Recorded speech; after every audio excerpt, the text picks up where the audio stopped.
A lot of eyes are on Georgia this morning. The race for the White House is heating up 3 weeks before the big election. Early voting starts tomorrow in Georgia. A growing number of voters have used the early option over the past few elections, and to motivate voters to get to the polls, both Vice President Kamala Harris and former President Trump will be in Georgia this week. What impact will that have on turnout? They hope it will be meaningful. Karys Belger joining us live at the Buckhead Library, which will be one of those early voting locations. Karys, a little over 24 hours now before the official start of voting here in Georgia.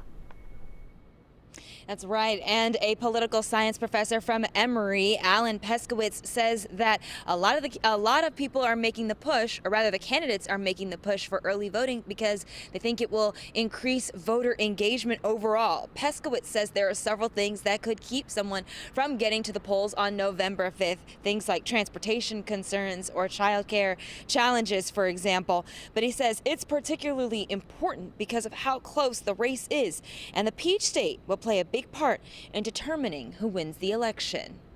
Georgia is a big prize, so with all of its electoral votes, it's going to have a big effect on who wins the presidential election.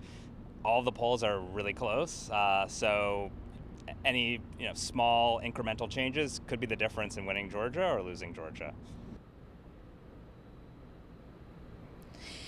And early voting has steadily grown since 2018. Now, a few more deadlines for voters to keep in mind. 25th of October is the deadline to request an absentee ballot. Those ballots have to be returned, or received rather, by November the 5th on Election Day. In Atlanta, I'm Karys Belger. Back to you. All right, Karys, thank you. A lot of key dates to remember here. And with early voting now so close, remember we have an 11 Alive voter guide for you with some real helpful tips on 11alive.com.